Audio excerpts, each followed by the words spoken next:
ये video specially मेरा यादव समाज के भाइयों के लिए है। सबसे पहले मैं यादव समाज के भाइयों से एक बात कहना चाहता हूं कि इस वीडियो को समझना, देखना और फिर कमेंट करना और बताना जरूर क्या मैंने गलत बोला है या सही बोला है। दोस्तों, सबसे पहले मैं आपको अखिलेश यादव का वीडियो दिखाना चाहता हूं। एक दो वीडियो है, जरा वो देखिए। हिंदू धर्म में कहीं भी पत्थर रख दो, एक लाल झंडा रख दो, पीपल के पेड़ के नीचे मंदिर बन गया। आप क्या मानते हैं? मंदिर मानते, शिवलिंग मानते? हम क्या मानते ये सवाल नहीं है। हिंदू धर्म की बात। और अब ये वीडियो देखिएगा। ये गाय को तो बहुत प्रेम करते हैं ना, गोबर से तिलक भी करते हैं, सुना है।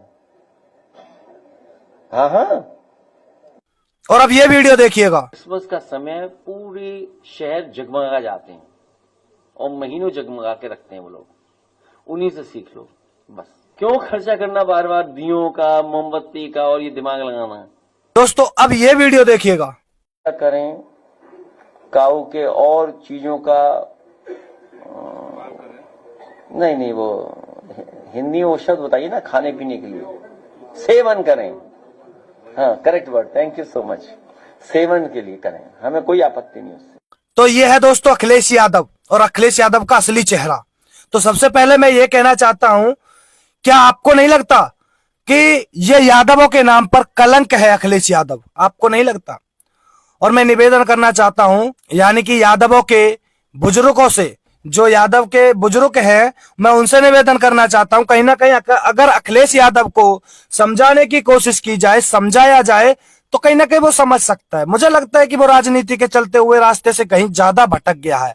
अपने ही धर्म का मजाक बनाना, गौ माता का मजाक बनाना, अपने त्योहारों का मजाक बनाना, भगवानों पर उल्टा सीधा बोलना, तो मुझे लगता है कहीं ना कहीं ऐसे लोगों के लिए यादव समाज को कहीं ना कहीं एक्शन लेना चाहिए।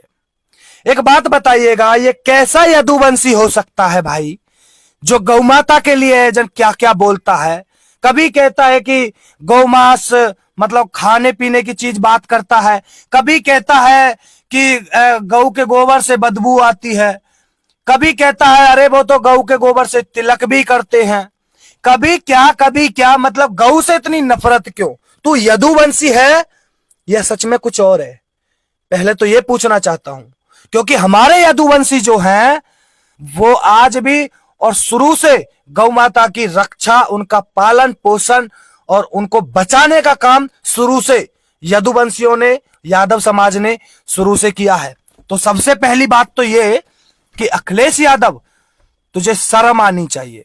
और मैं एक बात कहना चाहता हूं यादव समाज के भाइयों से कि इसका जब जब मुंह खुलता है अखिलेश यादव का, ये तब तब हमारे त्योहारों के बारे में, कभी दिए मत जलाओ, कभी गौ माता के ऐसे, कभी कुछ, मतलब ये अनाप शनाप बकता रहता है। कभी कहता है कि क्रिश्चियन के उनसे कुछ सीखना चाहिए। क्या सीखना चाहिए भाई?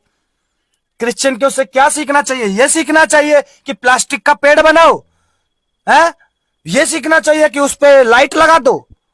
ये सीखना चाहिए? क्या सीखना चाहिए? अरे हमारे सनातन धर्म ने दुनिया को सिखाया है, तो हमारे सनातन धर्म से दुनिया सीखी है, तो हमें किसी से सीखने की, हमारे धर्म को किसी से सीखने की कोई जरूरत नहीं है। और मैं एक बात कहना चाहता हूं अखिलेश यादव, अरे राजनीति कर भाई, लेकिन इतनी घटिया गंदी राजनीति, ये राजनीति नहीं है, ये राजनीति हो ही नहीं सकती। राजनीति की आड़ में कहीं ना कहीं तू 100 करोड़ सनातनियों का, 125 करोड़ सनातनियों का मन दिखाने का, दिल दुखाने का काम कर रहा है। इसमें कोई शक नहीं है, इसमें कोई संदेह नहीं है।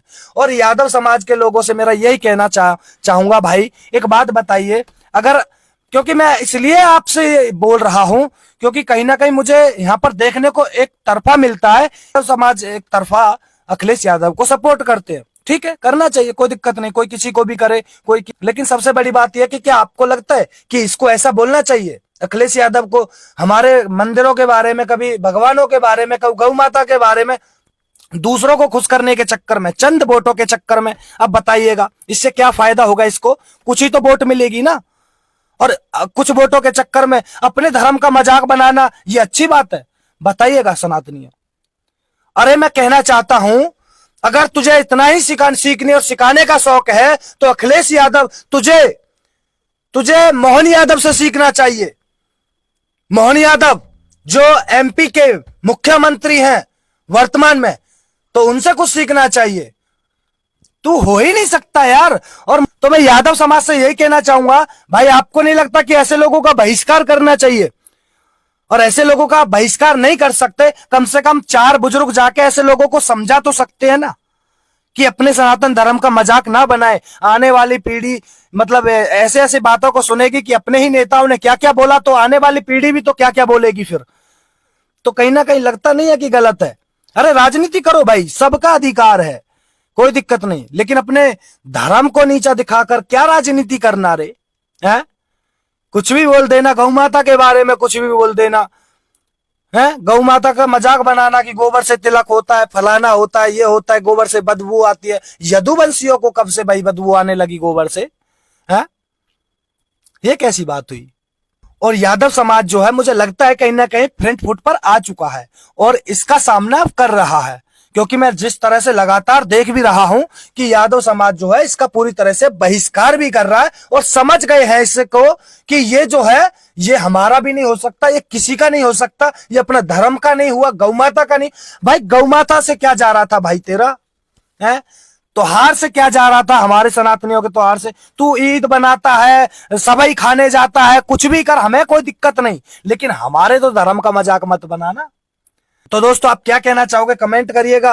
राजनीति विचारधारा हर किसी की अलग अलग हो सकती है, राजनीति करने का तरीका अलग हो सकता है, लेकिन ये तो गलत है ना कि खुद अपने ही पैर पर कुल्हाड़ी मारना दूसरों को खुश करने के लिए, तो ये भी तो गलत है। कभी गौ माता को लेके, कभी दीपावली को लेके, कभी कुछ मतलब बोलता ही रहता है भाई, पता नहीं क्या चलता रहता है इसके दिमाग में। और फिर वो जो लोग है ना जिन्हें ये खुश करना चाहता है, वो भी कोई खास वोट नहीं देते इसको, लेकिन सबसे बड़ी बात यह कि उनको खुश करने में ही इसका मन लगता है। और जब इसका मन लगता है तो मुझे लगता है कि कहीं ना कहीं ये यादवों के नाम पर कलंक है और यादव समाज को इसके बारे में सोच विचार करके इसका बहिष्कार करना चाहिए। बाकी आपकी क्या राय है कमेंट करिएगा। जय हिंद।